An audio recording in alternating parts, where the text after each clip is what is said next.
J'avais un thème simple aujourd'hui, mais qui peut, voilà, ça caresse pas dans le sens du poil, comme on dit.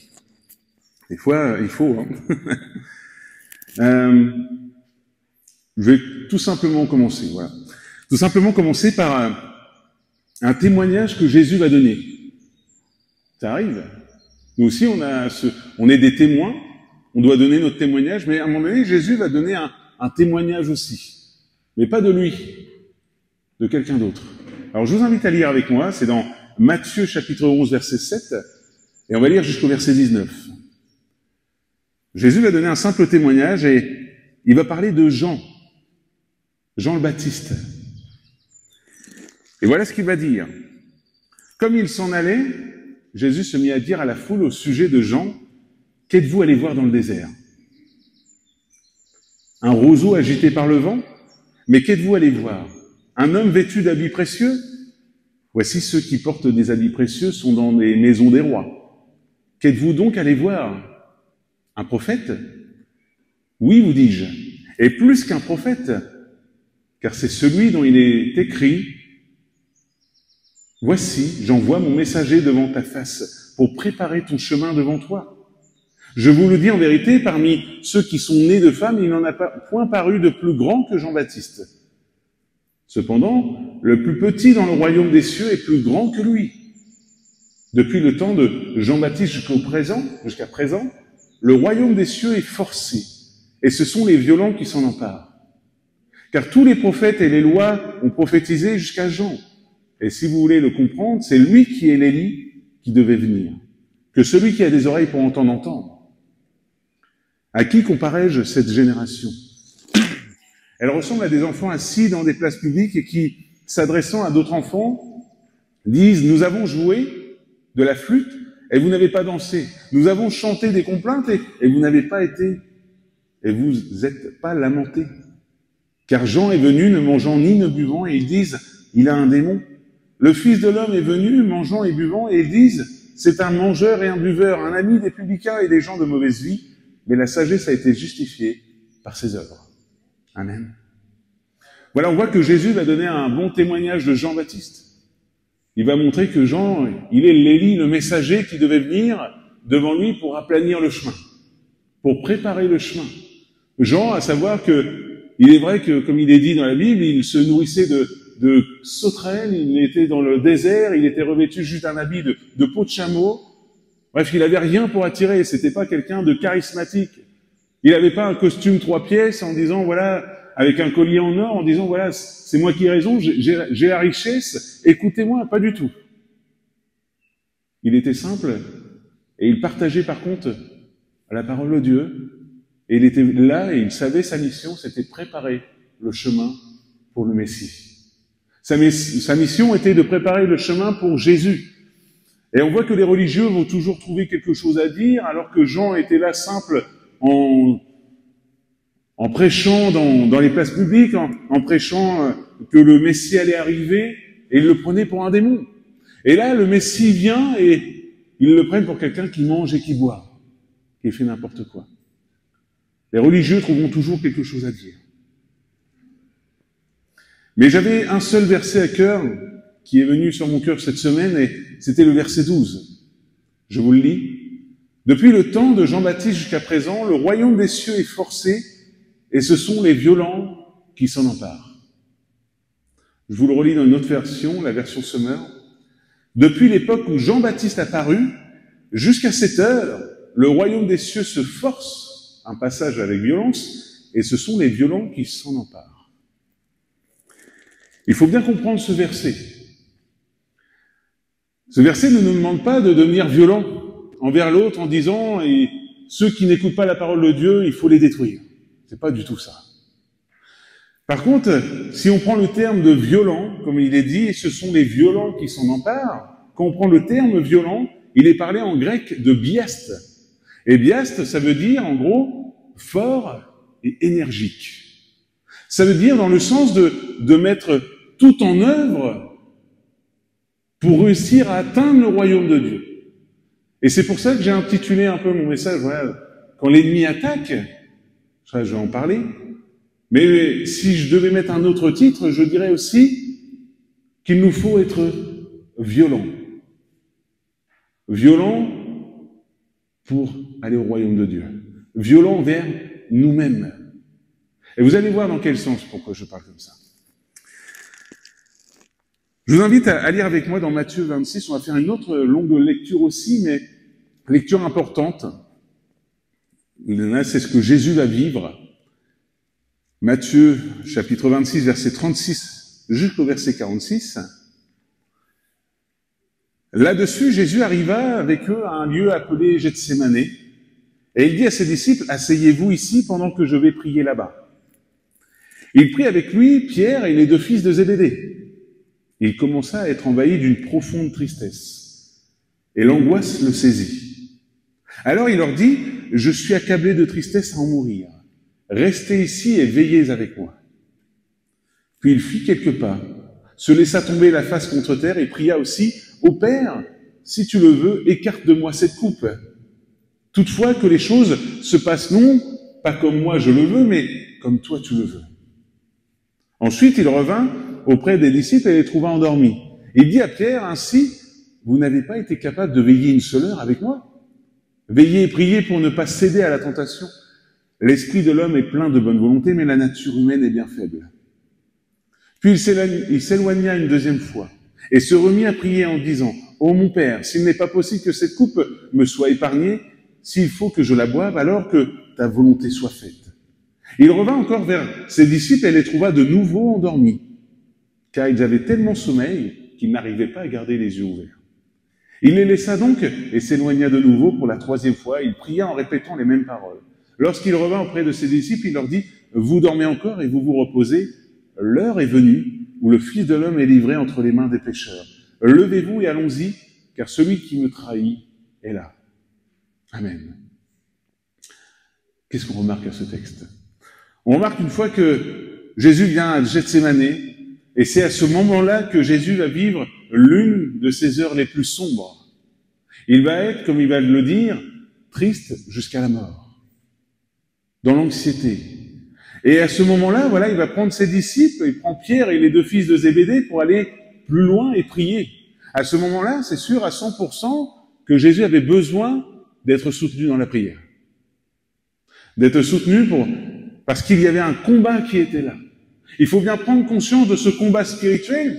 Peut-être qu'on est en train juste de voir ce texte comme si que Jésus était quelqu'un qui passait une mauvaise heure et qui était juste un peu anxieux à ce moment. Mais non, il y avait littéralement un combat spirituel. Il faut savoir que là, c'était un moment clé. Parce que si Jésus, à ce moment-là, avait dit « Père, j'arrête, envoie tes anges, délivre-moi », Dieu l'aurait fait, l'humanité aurait été condamnée.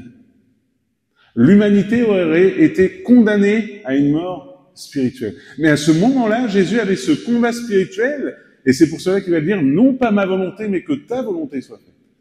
Et merci Seigneur d'avoir dit ça. Merci Seigneur d'avoir dit ça. À ce moment-là, Jésus va vivre l'un des combats les plus durs pour lui. Le combat où il savait qu'il allait être trahi, qu'il allait être mis à mort pour l'humanité. L'enjeu était vital à ce moment. Jésus savait qu'il allait être trahi, mis à mort, et forcément, le plan du diable, c'était de l'arrêter. C'était d'arrêter ce plan. C'était d'arrêter tout cela pour que, justement, l'humanité soit condamnée. Mais gloire à Dieu, heureusement que Jésus a été jusqu'au bout pour nous. En revenant vers ses trois disciples, malheureusement, il va les trouver endormis. Il va pas les trouver en train de prier pour lui ou en train d'intercéder.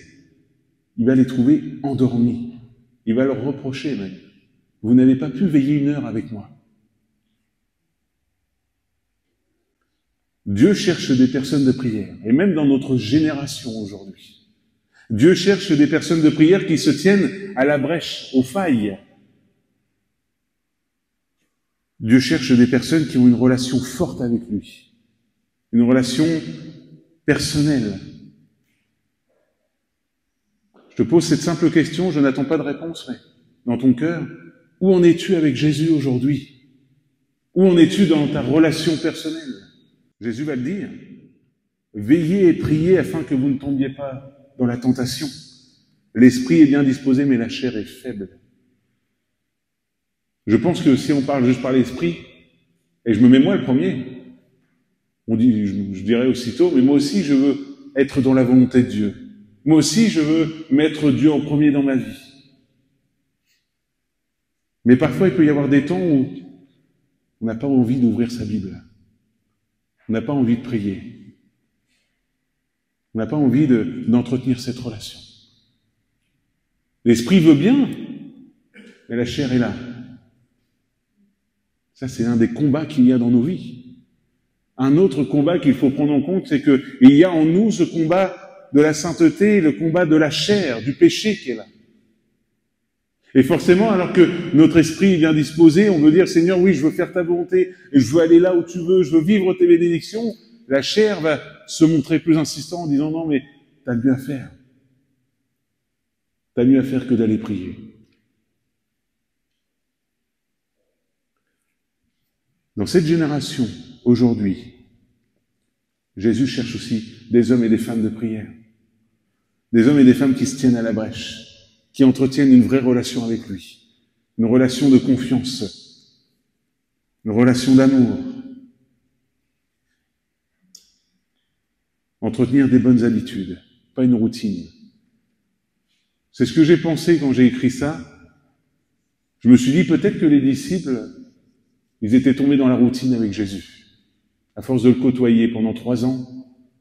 3 ans à être avec Jésus, et ils comprenaient pas le message de Jésus quand il leur disait qu'il allait bientôt partir. Ils comprenaient pas le message de Jésus quand il disait qu'il allait être trahi. Quand il va le dire lors du repas de la Sainte Seine en disant que l'un de vous me trahira. Ils ne vont pas comprendre ce message. Et pourtant, à ce moment-là, alors que Jésus est en train de littéralement suer des gouttes de sang, être dans l'angoisse jusqu'à la mort, ils vont pas encore comprendre que là, il y a un enjeu vital qui a lieu. Un enjeu pour Jésus. Et peut-être que par la routine, mais ils se sont laissés endormir. L'habitude d'être avec le Maître. Et peut-être que c'est le cas aujourd'hui dans ta vie personnelle. Dans notre vie, je me mets dedans aussi. Mais ne nous laissons pas endormir spirituellement. Entretenons cette relation avec Jésus, avec le Maître. Ne prenons pas l'habitude de faire une petite prière et de dire, voilà, c'est bon, j'ai prié. Quand on a un temps avec Jésus, c'est un temps où, forcément, on va apporter à Jésus, mais lui aussi veut nous apporter quelque chose. Et si on vient juste dans ces temps-là en disant, voilà, je prie, Seigneur, fais ci, Seigneur, fais ça. Seigneur, oui, je te loue, je t'adore, Seigneur. D'ailleurs, une petite parenthèse, parce que moi aussi je le fais, dans nos temps de prière, on a tendance à dire, je te loue, je t'adore. Et ça veut rien dire en vrai. Parce que si on veut louer, eh ben, faut le louer. Dire, Seigneur, bah oui, tu es bon. Seigneur, tu es grand. Seigneur, tu es puissant. Ça, c'est louer. Mais dire, je te loue, c'est comme si je disais, je prends mon portable. Je prends ma tablette. Ça revient à ça, en fait. Mais il est bon de louer sincèrement Dieu en disant, Seigneur, oui, je te loue, je t'adore. Avoir un vrai temps avec Dieu dans vos temps personnels. Je sais qu'il y a les préoccupations de la vie. Je sais que, vous allez me dire, c'est facile de dire ça. Et pour moi, le premier, on a tendance à se faire prendre dans les projets que l'on a. On veut faire tout un tas de choses, et souvent, du coup, on néglige cette relation avec Jésus. Mais elle est importante parce que c'est là que je vais venir sur mon deuxième point. C'est que c'est ce que le diable va attaquer dans vos vies, en fait. Votre relation avec Jésus. Le souhait du diable, c'est justement de briser cette relation. Tout comme un couple. Le souhait du diable, c'est de briser les couples. Et ce que l'ennemi aime, c'est à s'attaquer à vous, à venir vous dire que t'as pas besoin de prier aujourd'hui, t'as autre chose à faire. Il va semer des pensées dans vos vies. Il va mettre des tentations uniquement dans le but de vous éloigner de Jésus. Pour que vous arrêtiez d'avoir cette relation personnelle avec lui. Il sait très bien que cette relation vous mène à la liberté. Alors aujourd'hui, je te repose encore la question, mais où en est ta relation avec Jésus? Les attaques du diable ne sont pas toujours spectaculaires. Il faut savoir qu'il utilise souvent la ruse, la tentation subtile, le découragement, la culpabilité, la division, l'orgueil, la peur, les pensées accusatrices. Le diable va utiliser tout cela pour venir encore briser ta relation avec Jésus, pour surtout que tu arrêtes de prendre ces temps de prière, que tu arrêtes d'être spirituel, mais que tu sois que charnel.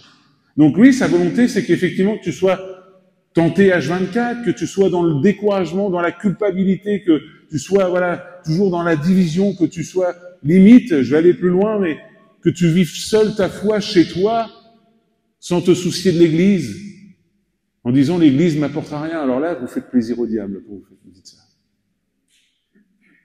L'Église est une famille importante que Christ nous a donnée, parce que c'est là qu'on grandit ensemble dans la foi. Paul dira, Éphésiens 6, verset 11, « Revêtez-vous de l'armure de Dieu, afin de pouvoir tenir ferme contre toutes les ruses du diable. » Contre toutes les ruses du diable. Donc ça veut dire que si on revêt l'armure de Dieu, vous savez, la cuirasse de la justice, la ceinture de la vérité, le casque du salut, chaussures de zèle, l'épée de la parole, le bouclier de la foi. Si on revêt tout cela, on va résister aux ruses du diable, on va résister aux tentations, au découragement, à la culpabilité, la division, l'orgueil, la peur et les pensées accusatrices. On va résister à tout cela. Et ce combat, il est souvent intérieur. Il n'est pas qu'extérieur. Il y a des combats, oui, extérieurs qui va être dans la santé ou qui va être dans des situations. Il va être des combats, peut-être, tu vas mal t'entendre avec un collègue qui va, pardonnez-moi du terme, mais qui va te pourrir la vie. Il y a des combats extérieurs, c'est vrai, mais il y a souvent des combats intérieurs qui sont là.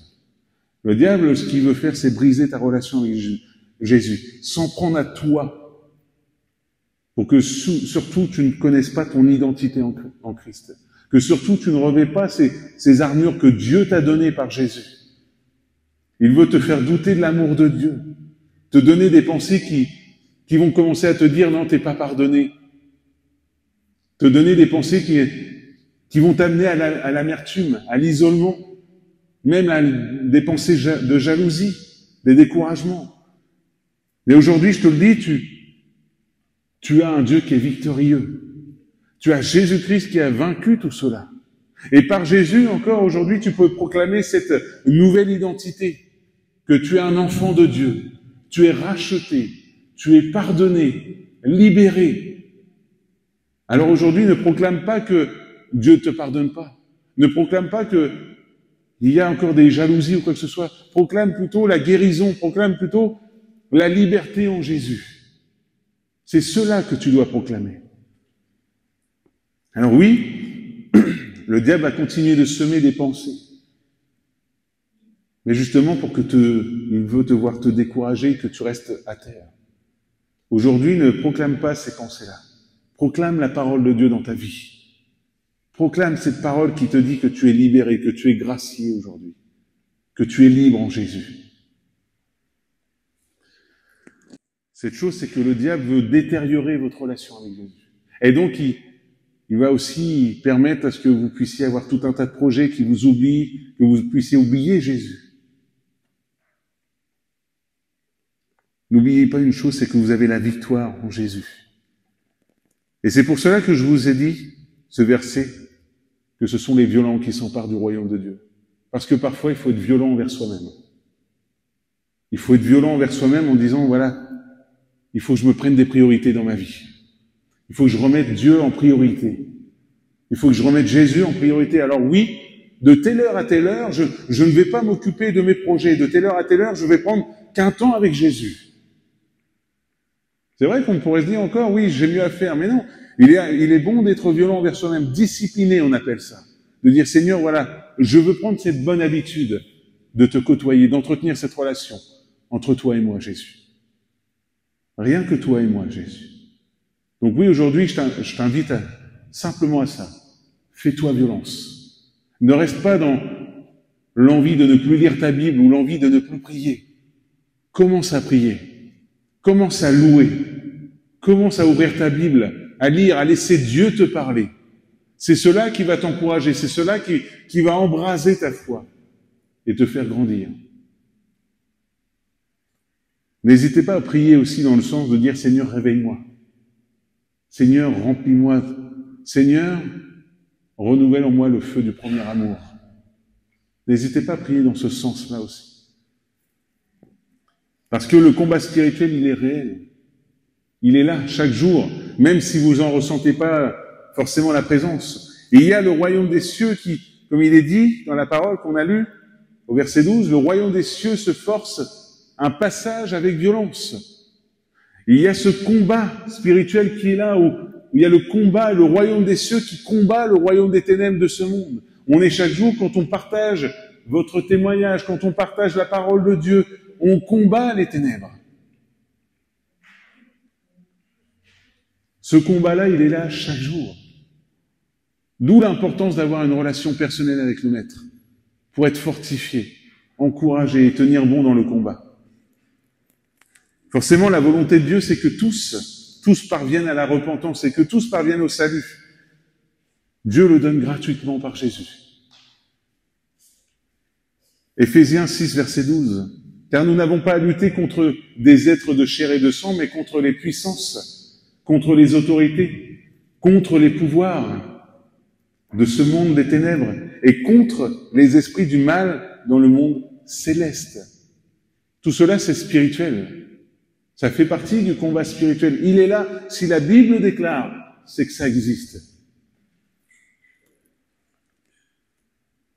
Alors, on n'est pas là à vouloir faire les œuvres du diable. Comme je vous l'ai dit, c'est, quand il est dit, les violents s'emparent du royaume de Dieu, c'est pas de commencer à prendre les armes en disant, voilà, ceux qui croient pas, on va devoir les punir. Non, pas du tout. C'est très simple. Moi, je le déclare encore que celui qui tue au nom de Dieu fait l'œuvre du diable. Celui qui tue au nom de Dieu en disant, oui, voilà, il faut qu'il se convertisse, il fait uniquement l'œuvre du diable. Dieu ne nous a pas créés pour que l'on s'entretue. Dieu nous a créés pour que l'on s'aime les uns les autres et qu'on puisse aller plus loin avec lui. Alors aujourd'hui, simplement, entretiens ta relation avec Jésus. Où en es-tu? Jacques chapitre 4, verset 7, dernier point. Soumettez-vous donc à Dieu, résistez au diable, et il fuira loin de vous. Je répète, soumettez-vous donc à Dieu, résistez au diable, et il fuira loin de vous. Se soumettre à Dieu, c'est forcément vouloir faire sa volonté. Se soumettre à Dieu, c'est le glorifier. Et parfois, ça nous demande de nous faire violence, effectivement. Quand la tentation est là, de se faire violence. Quand la culpabilité est là, de dire non, je veux pas tomber dans cette culpabilité, je sais que Dieu me pardonne, Dieu me restaure. Se faire violence pour aller prier, se faire violence pour aller lire la parole de Dieu, parce que forcément la chair, elle veut nous empêcher tout ça. Ne laisse pas le diable semer ses pensées en toi, mais laisse la parole de Dieu déclarer qui tu es. Laisse la parole de Dieu te montrer ton identité. Proclamer ce que tu es en Dieu et proclamer les promesses de Dieu. Ça, on le dit et on le répétera toujours. Et je voudrais finir avec cette dernière parole. Et je vais laisser la place à la parole de Dieu simplement. 1 Pierre, chapitre 5, versets 8 à 11. Faites preuve de modération et soyez vigilants. Votre adversaire, le diable, rôde autour de vous comme un lion rugissant qui cherche quelqu'un à dévorer. Résistez-lui en demeurant ferme dans votre foi, car vous savez que vos frères et sœurs dispersés à travers le monde connaissent les mêmes souffrances.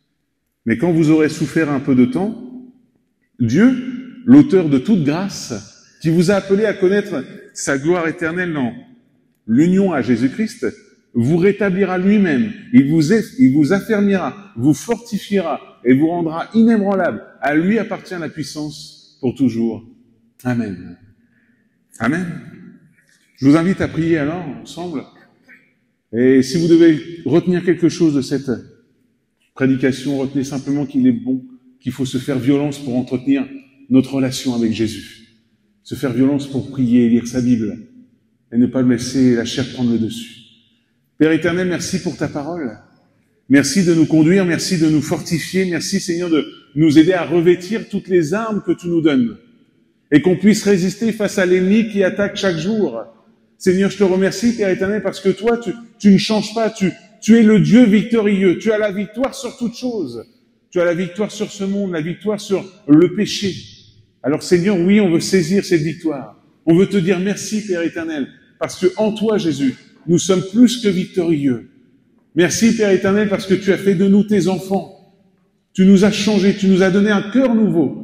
Alors je te remercie de bénir mes frères et sœurs, de les fortifier. S'il y a quelqu'un aujourd'hui qui est fatigué dans sa marche, s'il y a quelqu'un qui en a marre de peut-être de prier et de lire ta parole, Seigneur, s'il te plaît, viens renouveler ton amour en lui.